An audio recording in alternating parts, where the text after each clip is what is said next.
All right. Are we good to go? I'm all set.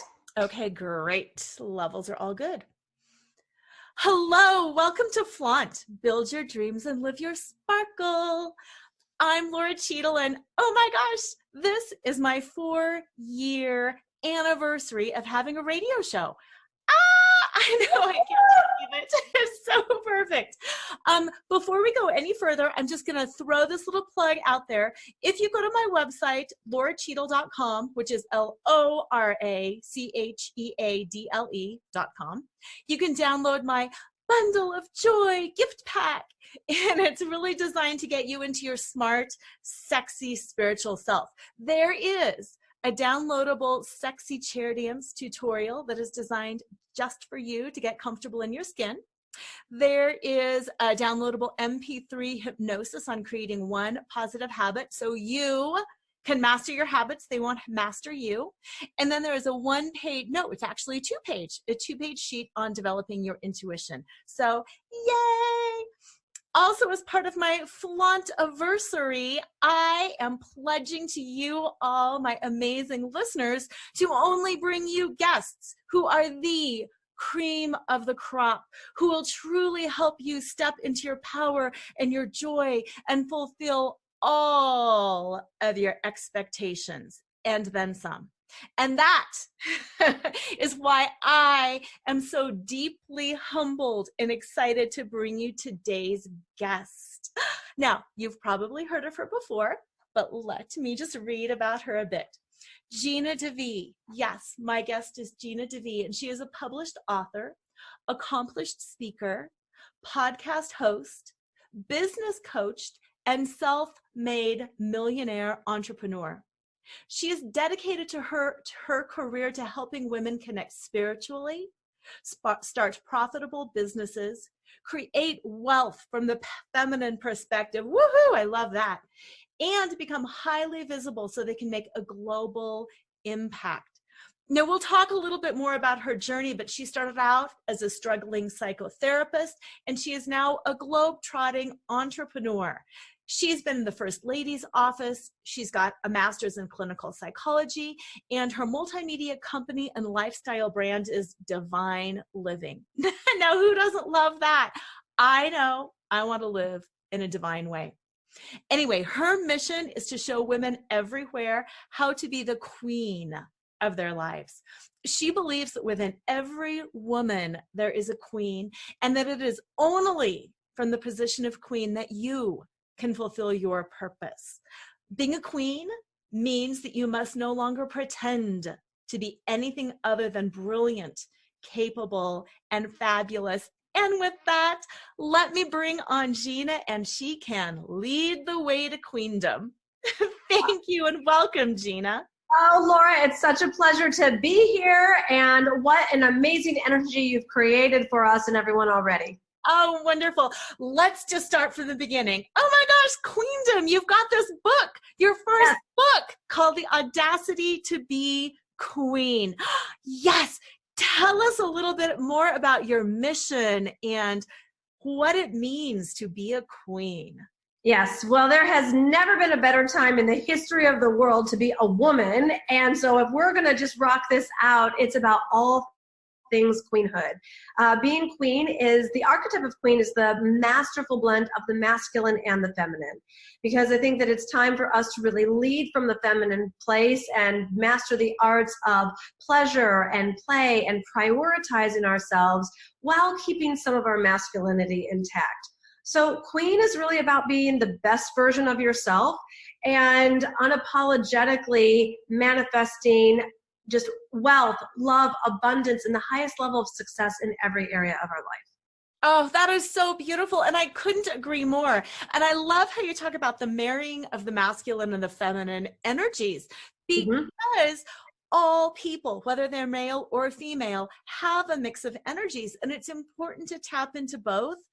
But being predominantly female, I think sometimes that gets lost. I'd like you to share with listeners a little bit about your journey. When you were a struggling psychotherapist, were you more in your masculine energy? How did that play out for you? Yes. Well, I was a combination of, I was in my masculine energy, and more importantly, I was cut off from my femininity. I call it the injured feminine instinct. So if masculinity is about being driven and taking action and being logical and linear and practical, we know it's that provider protector energy, but ultimately masculinity is about giving. And femininity is about being. It's about the insightful, the intuitive, the creative, the pleasurable, the, ability to see things not as they are, but as they could be. And ultimately, femininity is about receiving. And when I was a broke, struggling psychotherapist with $75,000 of debt, what was going on is I had an injured feminine instinct around receiving in so many areas. Receiving, obviously, wealth, receiving my value, receiving a compliment, receiving visibility, attention.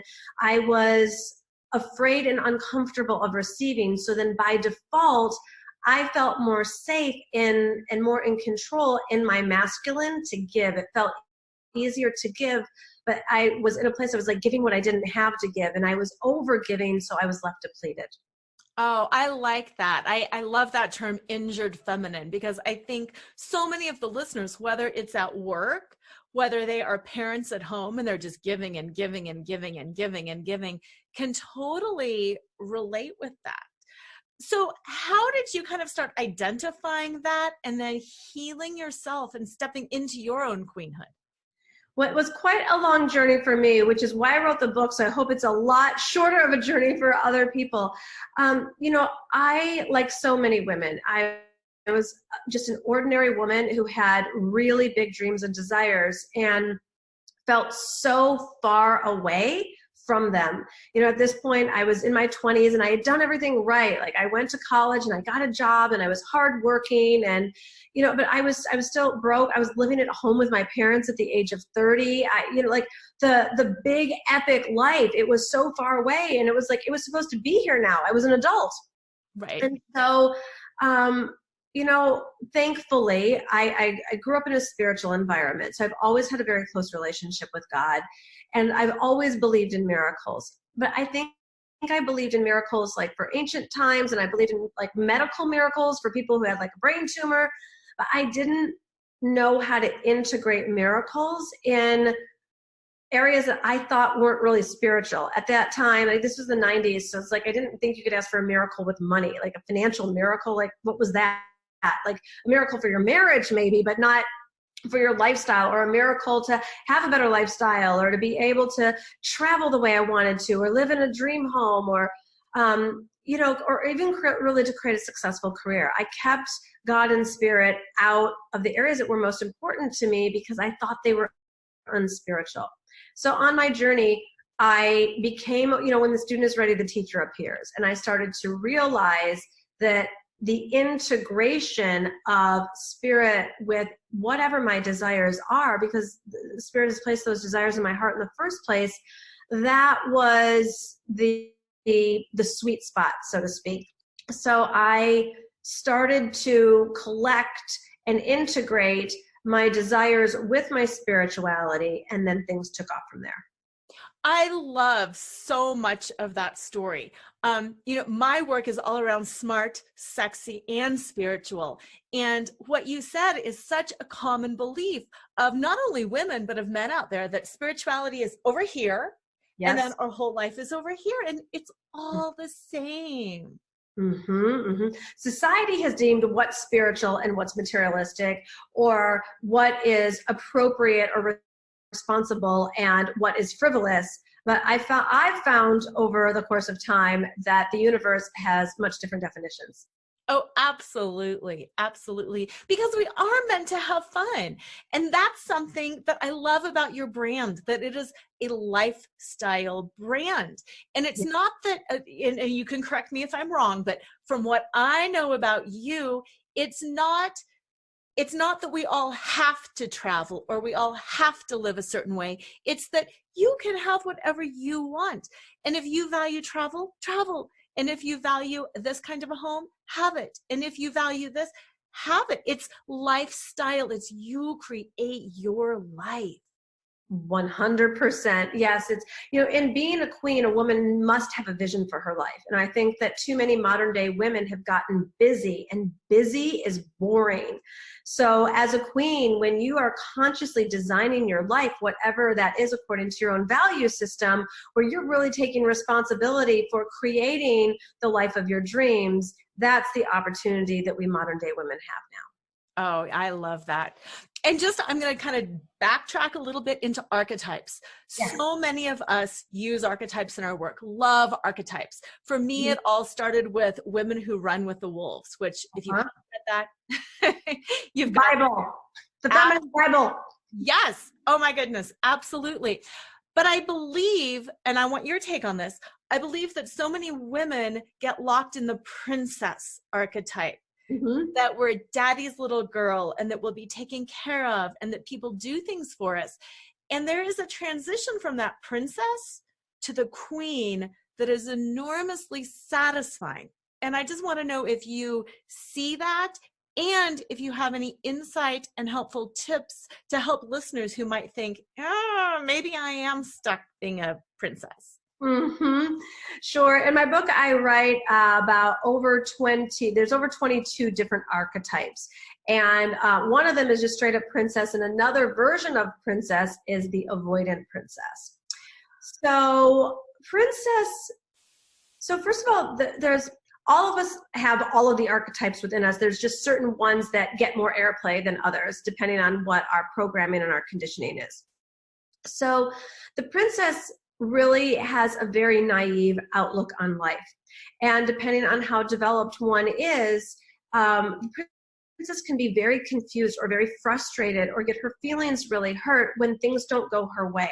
Because according to the princess mentality, relationships should be like this and life should be like that and people should behave like this. And there's a certain way of doing life according to the princess. And when it doesn't happen that way, she becomes very confused. A queen, on the other hand, is very wise to the depth and breadth of life and the totality of it. And so she's not shocked, she's not really surprised, and she doesn't react to what's happening. She responds at the highest level. So, I'll use women. Women can be princesses in relationship. Thinking that relationships are supposed to go a certain way. Women can be princesses with career. I see it all the time. I made one Facebook post, and how come I don't have 30 new clients? And there's an entitled aspect, but it comes, I have compassion for the princess because she's genuinely confused. She's different than the bitch. The bitch is a different archetype. And so the princess is just genuinely confused and hurt and distraught because according to her beliefs, life is supposed to go a certain way. That absolutely makes sense. Absolutely makes sense. So for women out there who are listening to this and they're thinking, wow, I want to learn more. Obviously, reading your book is a great start, but Yes. Do you have any other tips or insight for people who are thinking, archetype? I've heard of that before, but I'm not quite sure what that is. Sure. Well, I think that, people know more than they think that they know about it, because basically, archetypes have been in our mainstream for a while now. Star Wars is filled with archetypes. The Wizard of Oz is filled with archetypes. So much about the hero and the heroine's journey is filled with these archetypes. And the reason, even in movies, they're filled with these personas. And the reason why stories are so compelling to us is, first of all, we can relate to all of it, right? We relate to the light side of the archetypes. We relate to the dark side of the archetypes. We relate to the journey, and there's just something in our soul that knows that we're multifaceted creatures. And, part of being a queen is really, it's not just owning that you have all of these different kind of lower human level vibrations in you and different sort of personas, but learning how to not have to use them to get your needs met and use the queen archetype to do so. So the only reason why a princess is sort of a damsel in distress is because that's how she thinks she can get attention or how she can get her voice heard. But when you learn how to operate from queenhood, you know how to speak the truth in love very powerfully. You know how to be seen. You know how to be visible. So you don't have to be the martyr or the slave girl, or I've got a couple of fun ones in there, like the paranoid gangster or the roller coaster rider. Like there's some secondary gain that we're all getting when we're in the lower vibrational archetypes. And yet, freedom is a thought away. When you learn the tools that are in my book, when you gain the insights, when you learn from movies that you go to see, and I think I just believe in doing whatever works. So any form of personal development, whatever book you're drawn to, whatever workshop, online course, podcast like this one, I really do believe that when the student is ready, the teacher appears. And women more than ever are just taking radical responsibility for those flawed areas, because it's so beneath us. It's not who we really are to have these chronic areas that we keep butting up against. If we are letting ourselves be overworked or undervalued or unloved, we're all cleaning that stuff up really quickly right now. So I think that the best resource is within yourself to become a seeker. Mm-hmm. That's amazing. Thank you for that. And again, circling that right back around to the beginning, and the ability to receive is so important. And like you said, whether it's receiving love or money or just receiving from ourselves and knowing that we are worth it, that is absolutely the shift that's taking place on the planet right now. Yes. And I will go as far as to say is that anything that is not working in your life to the level that you desire it to be is due to your inability to receive. Like it's that simple, right? When you think about anything that's not working at the level that you crave, at the level that you desire, is because on some level we have an injured feminine instinct that is blocking our level of receiving. And once you get that, it's not necessarily easy, but it is simple. And when you get how simple it is, you're like, I'm going to get great at receiving love. I'm going to get great at receiving money. I'm going to get great at receiving support, team players, sisterhood, friendship, whatever it is that you're craving more of. It all goes back to how good are you willing to let life get, and how great are you committed to being at receiving. Yeah. And as you were thinking about that, I was thinking, even the people who want to give more, even the people who want to be of service, you have to receive the opportunity to serve. I mean, it's you're spot on with that. Yes. Yeah. Now, what about age? Does age have something to do with it? Obviously, the naive, feminine, princess, whatever, is young. Sometimes it's young in age. Sometimes it's just young in attitude. Is this work? Do you think women in their 20s are fully capable of stepping into this? Or do you think wisdom does come with age? I believe that we are all different ages and different areas of our life. So absolutely, I know that there are women in their 20s who very much have queenhood intact, let's say in career. And I've, seen a 25-year-old could be a 50-year-old in career and a 12-year-old in relationship. A 37-year-old could be a 17-year-old in career and a 6-year-old in relationship. So we are different ages in different areas of our life. So I do not think that wisdom necessarily comes with age. I believe that wisdom comes from awareness and from consciousness. And nobody is too young or too old. It's really about, it's kind of like if you have a great body over the age of 35, if you do, you've worked at it. And I think that wisdom absolutely work at. I love that example. Yes, absolutely right. Now, not only do you help women really get in touch with who they are and to step into that queenhood, but you help them with the whole business mindset, moving the spiritual piece into business. And kind of going back to what we were saying earlier, spirituality is everywhere and we can use it in business as well. I would love it if you could share some tips or tricks or thought-provoking ideas about marrying spirit and business to create that powerful entrepreneurship? Yes. Well, first of all, it takes a lot of money to be a queen. So let's just get real about that. You know, there's glory to all the different archetypes, right? Thank God I didn't get monk. God bless the monks, but I like my castle. I like my royal robes. The whole thing. So there's different power in the goddess and the priestess. Like, you know, there's all kinds of powerful archetypes. I love being the queen, partially because I am not all feminine. You know, as I said before, the queen is the masterful blend of the masculine and the feminine. So particularly when it comes to business and wealth generation, I definitely start from a place of vision, and I start from a place of passion, and I also start from a place of pleasure. I have a very high priority on pleasure. And one of the reasons I didn't create money faster was because I looked at all my friends who are wealthy, and they were super masculine. They worked 15 to 18-hour days. It was so unattractive, but they had really big bank accounts, and they were in industries that just didn't appeal to me at all. And then I looked at all my feminine energy friends, and they were broke and lovely human beings. And it's like, oh, I didn't want to be in either camp. And at the time, it was just a Gandhi be the change moment. I was really asking, where are the women who are wealthy and feminine?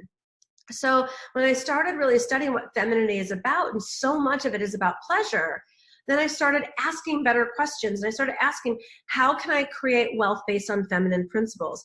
What's the most pleasurable way to make money? And I literally started $25 at a time, and then it would grow, and then it would quantum leap, and then it would grow, and it would quantum leap. So in terms of the wealth consciousness mindset for entrepreneurialism, let me see what wants to come through here. It's definitely necessary that women value themselves at a much higher level. I think that so much of our natural talents and abilities, so much of what we give, and especially when we're passionate about something, we're so happy to do it for free. And there's absolutely nothing wrong for that. We're generous creatures. But when you are out of exchange, that's where problem comes in. Because, you know, yes, there's all kinds of things that I do that I'm not looking for reciprocity in. However, at the beginning of my career, I didn't understand this. And I thought that it was more spiritual and kind to just give and give sliding scale rates and reduce my rates and give extra time all for free. And when I realized what it did, it's like giving is exhaling and receiving is inhaling. So I'm like exhaling, exhaling, exhaling. Like I was like choking, and I can't do my best work, and I can't be my most generous when I'm not given to as well. And so I think that we women, we're celebrators. Like we're really good at celebrating the sister and celebrating someone else. And, you know, I'll see like so many people, they'll go to other people's book signings and they'll buy other people's books and this and that. And then, you know, when it comes to themselves, like the squeamishness can show up. So I think the best piece of advice I can give to all of us women around the planet is to really own our value and get great at receiving compensation for what our work is, whether it's a product or a service and what we're passionate about. You know, this is one where we could learn a little something from the guys. You know, they got no problem. And like, yeah, you owe me money. Right, right. And we overthink it. Oh my gosh, is she not going to like me? That would be the archetype of Little Miss Perfect, and she needs to die if you're going to be a queen. So we talk about that in the book too. Absolutely, absolutely. I also think it's so valuable what you said about creating the vision of what you want, and that in your own journey you looked around and you looked at the, you know, masculine friends and the feminine friends, and you didn't want either. Because, you know, looking back on my own life, I was a corporate attorney for 10 years. Part of the reason that I wanted to go to law school was fighting for truth and justice, but also, not gonna lie, I wanted some money because I like my stuff and I like my experiences and I wanted that lifestyle. But no, it was never the kind of lifestyle that I wanted. And I think that is the case for so many women out there. They look around and they think it's not this and it's not this, and they don't know where to be. And just the idea that you can create something different for some people is such a disruptive and novel idea. And I think that might just be their own gold nugget for the show today. It is amazing. It's really cool. So I'll tell you a true story. So I had this amazing personal assistant and young woman in her early 20s, and just, you know, a young queen, but very much a queen. And she, I don't know, I just started working on the book, and it was my first draft, and I'd written like the first 4 chapters. And I just wanted some feedback. Like, I'm like a visionary. So like I have to like talk to think, and I'm a collaborator. And so I was like, I said to her, I said, hey, would you just read these chapters and give me some feedback? And she handed me her resignation. And I said, do tell. Wait. And she said, Gina, I never knew I could do whatever I wanted and make money. And I, you know, being so fortunate to have been in this industry for 20 years now, it's, you know, a little bit of, you know, take a shower, brush your teeth, change a life, do what you want. You know, like, right, exactly. It's like, I'm like, what else would someone do? You know, and she said, no one ever taught me that I could do whatever I wanted. She said, you know, I love you. I love being around you. I've had the best time here, but I've always wanted to be an artist, and I never thought that I could. And just reading the first 4 chapters, like, I had to my dream. Yeah, it was that. And I was like, what? Can't you? Go sister. And like, so quickly, I like, you know, we totally still stay in touch. She has her art in galleries. She's painting on clothing, and like the city of Houston hired her to do like a mural on like a wall. I mean, it's amazing what this woman has done in a matter of months. And so, yes, is the answer, that it is a new concept for a lot of people, and whatever we can do to share what, you know, I mean, I'm Gina from the suburbs of Detroit. You know, I'm a school teacher's kid, and I didn't grow up knowing that I could do whatever I wanted. And I thought that really beautiful lifestyles were really only for celebrities or professional athletes and rock stars. And I didn't know that you could have a passion-based business, and, you know, sky's the limit with money, contribution, impact, joy, all of it. Mm-hmm. So there was a time when I didn't either. And it's humbling to forget that this is a new message for some people. And so I'm so glad that you're hosting this podcast and spreading this message through that.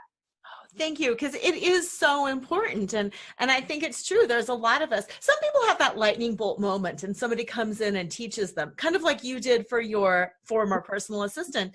But I think for so many of us, it's cumulative, and we learn, and then we see something, and then we think, and then we let it process. And it's so important just to verbalize it. And also, like you mentioned with having a good body after 35, if you have a good body after 35, don't apologize for it.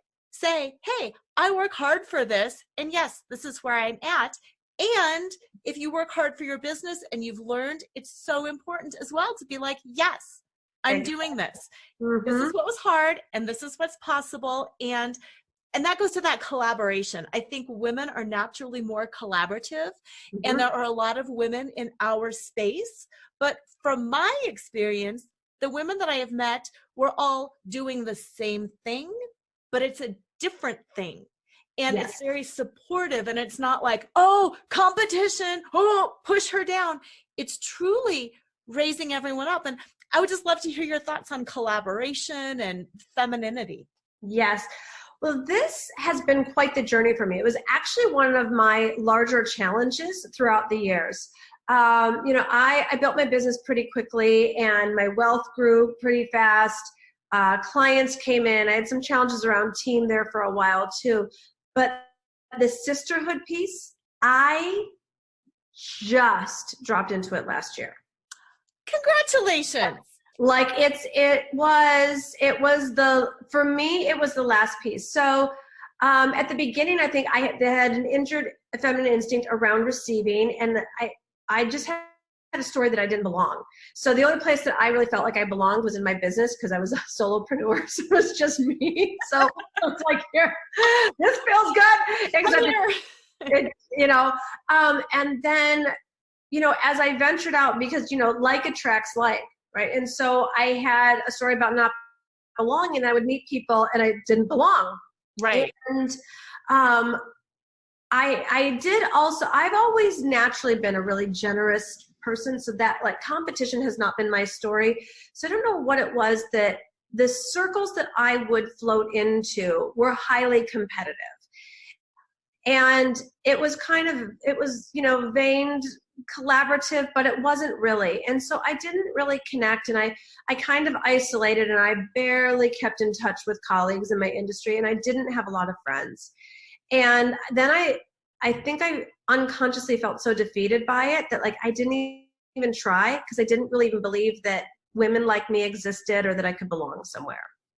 And then, I met my man and I built my business and my brand took off. Like I kind of started checking off the boxes, and I was like, this is ridiculous, Gina. Like there are 7.8 billion people in the world.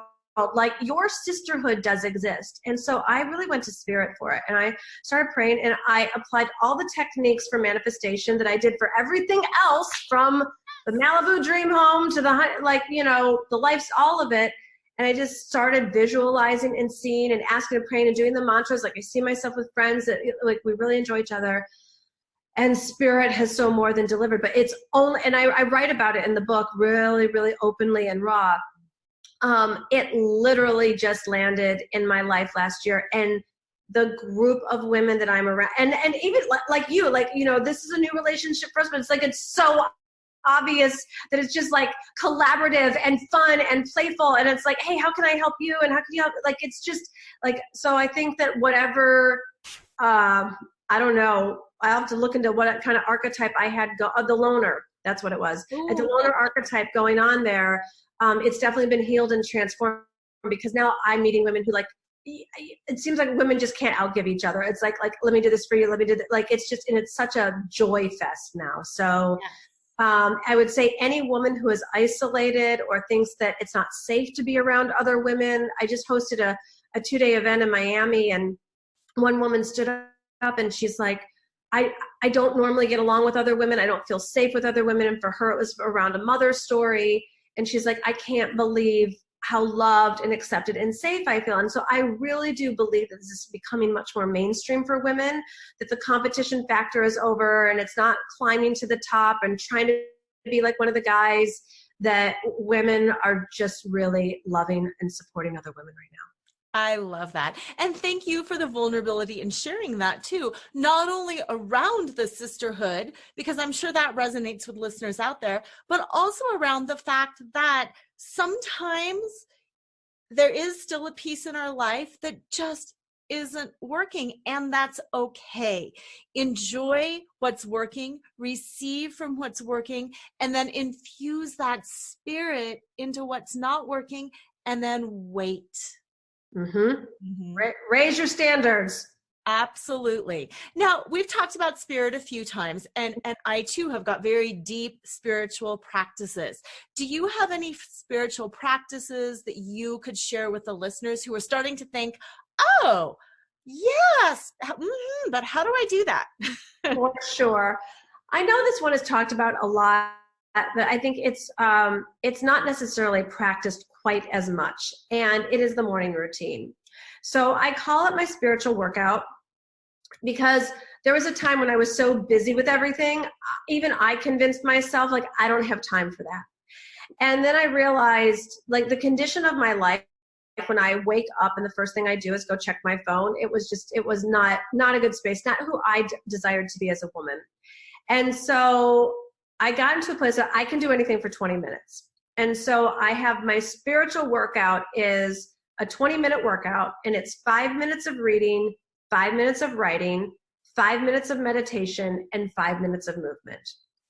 And there's a woman on the planet that can convince me that you can't find 20 minutes at the beginning of your day. You just get up 20 minutes earlier, and you do that, and your life changes. And so, starting your day with God, and starting your day by prioritizing yourself and really having command of your day, and being in tune with your body, and filling yourself with, new consciousness reading. It's so simple, but has such a profound effect.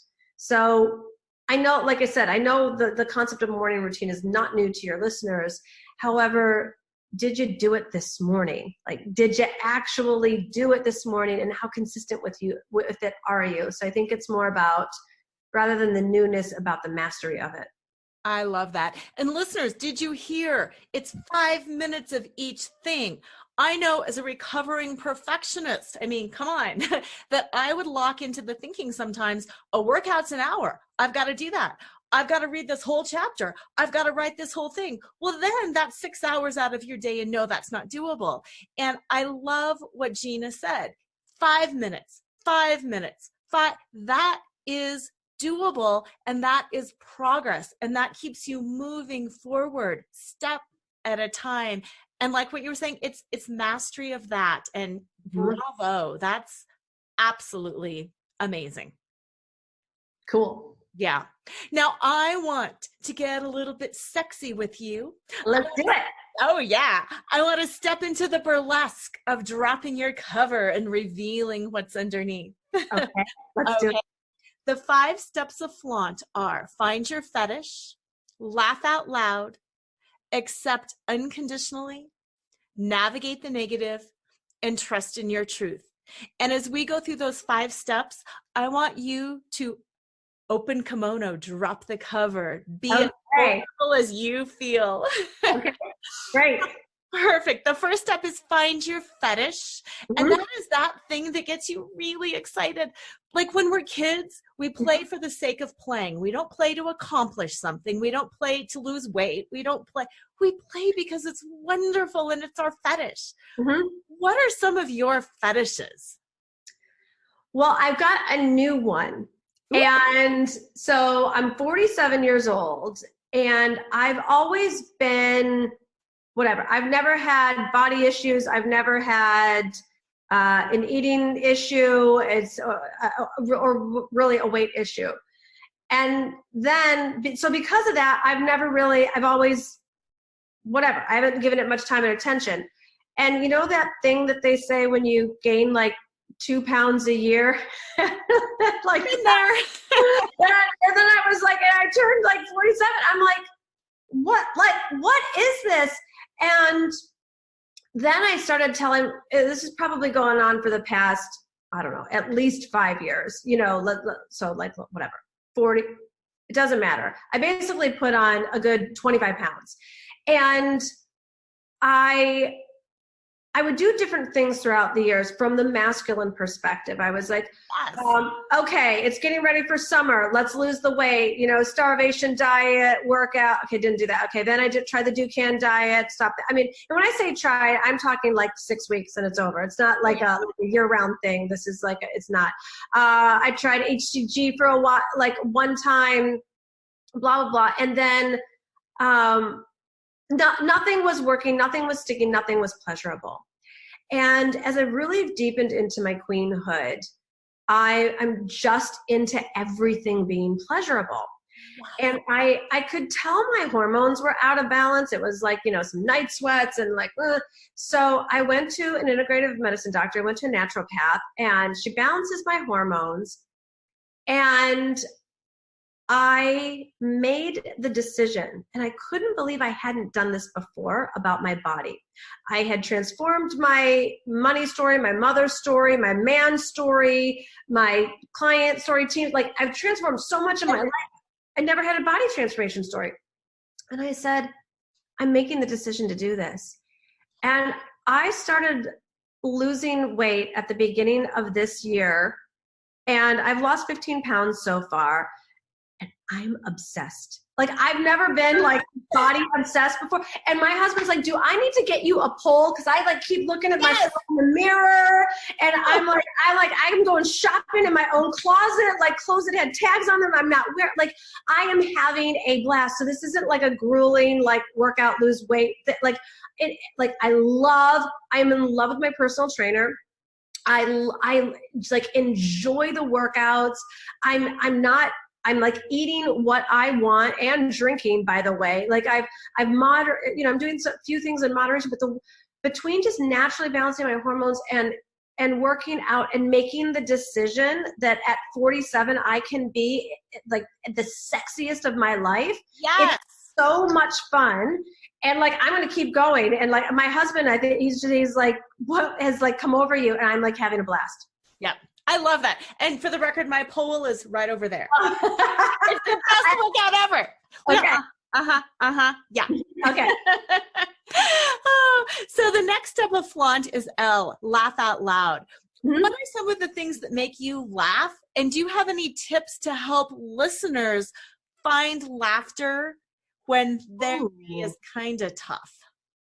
When what's tough? If their day is kind of tough. Their day is tough. Well, I would say for me with laughter, I had a story that I wasn't funny. And so it's funny to say that you're not funny, but then it ends there. And again, injured feminine instinct, like, you know, in my family, there were certain people who were funny and I wasn't one of them. And it was actually my friend Jen Sincero. Like I was just being myself with her and she's like, you're funny. And I was like, what? Like, you're funny. Like, I'm not funny. She's like, honey, you're funny. And so I think that like owning your own sense of humor, I think it's one of the first lines of the book of Queen. My book is like, you know, a queen usually has a great sense of humor. So I think that's part of that comes from wisdom. Like you don't get so upset when you're like, wrong again, or nothing's working today. And I also do think it depends on who you surround yourself with. Like I'm in Miami Beach right now for an event and like my team is with me and we laugh from our guts together. So I think you got to have your own sense of humor and it's all about who you surround yourself with as well. Absolutely. And, you know, you kind of snuck into the next one, AU, accept unconditionally, which is the golden center of flaunt. And it's my belief that when we accept everything as it is unconditionally, then we can start manifesting and creating and moving forward. Yeah. Do you have any wisdom or any stories about a time you really had to get real, unmask yourself, accept unconditionally, and then before you moved into that transformation? Oh, I mean, my whole life, but for sure the last 20 years, I think I feel led to give up my practice around it at this point because like at a certain point, the details don't actually matter. Right. And I've really gotten into everything is happening for you, not to you. Everything is happening for you, not to you. And so in terms of just like loving yourself unconditionally, loving the circumstances unconditionally, it doesn't mean that you put up with it. It doesn't mean that you buckle. It doesn't mean that you lower your standards, but just really, really getting everything is happening for you, not to you. And when you're seeking what that could possibly be, the universe will deliver the miracles because they always exist. There is nothing happening that's not under universal control. And it's our job to find the good in it. Yeah, absolutely. Absolutely. Now that next letter in flaunt is N, navigate the negative. Yes. And yeah, negative is just a perspective and we have to navigate around it. Mm-hmm. What are some of the tips or ideas you've got for listeners around navigating negative and persevering even when things are difficult? I would say cultivate a belief that negative doesn't exist. And by that, I don't mean doing a spiritual bypass and being like, everything's okay. We create negative associations when certain things happen. We make things mean something that typically the universe does not mean. So, for example, let me come up with one in my business. Okay, I remember years ago, I always loved teaching all things Queen, and I've been super high touch and low tech and like the luxury brand of personal development. And I'd crossed the 7-figure line, so my clients were like, how do you sell? Obviously, you have to be great at sales if you're going to be at that level. And so they kind of convinced me to teach a sales course. And I threw it out online, and a whole bunch of people had signed up for it. And I was like, oh, well, that's cool. I think there were like 125 people in the program at that time. And that was like a big number for me then. Right. And like 5,000 people on my list. And I was like, well, you can't really learn sales in 6 weeks. The class was called Sales Superstar. I'm like, I should do Sales Superstar too. And so I go and I toss the next class out there. It's only $500. 5 people signed up. Out of like 125 happy campers, a 5,000 person list, 5 people signed up. And I was like, you know what? I could have seen that as a negative experience, but I've done enough spiritual work to understand when the faucet gets turned off, it's direction. It's not no. It's the universe is guiding me differently. And so I was like, what are you doing? We were having a blast. I was being of service. I'm teaching people sales. I'm good at it. Like, why couldn't you bless me with this? And I heard, Gina, what's the most pleasurable way you would like to make money? Like, I was doing something because I could. I was doing something because I thought it would make money, and I didn't consult my own design. And I had this download. This was like the first time I got the download to do destination one-day intensives.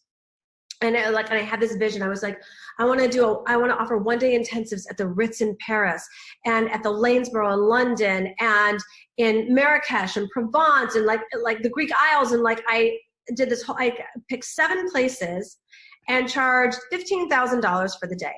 And I put it out there, and in 5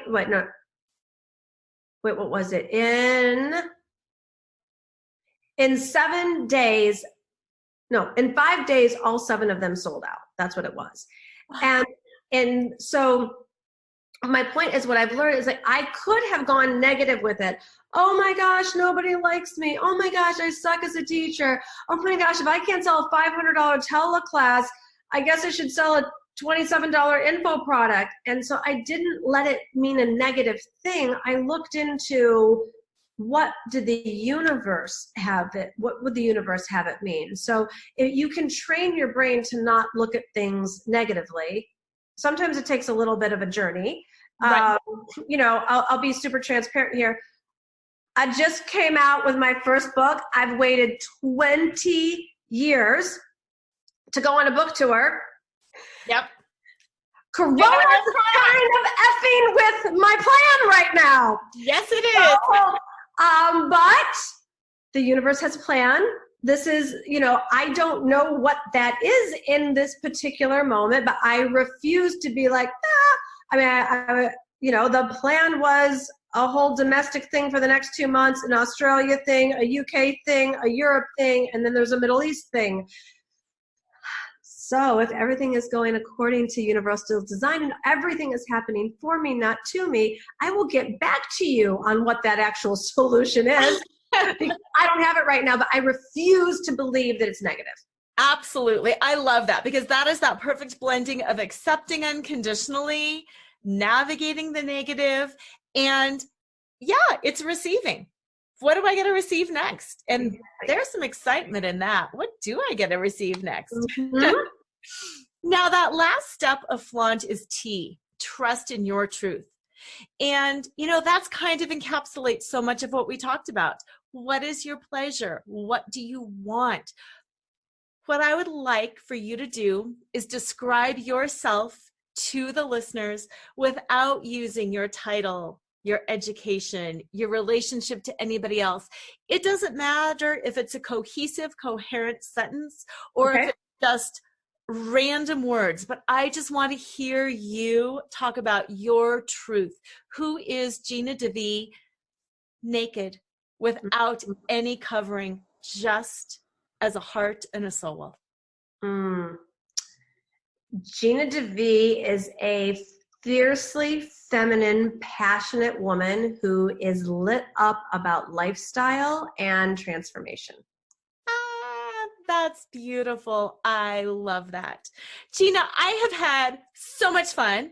I would just like to whip out and have a virtual happy hour with all of our listeners here.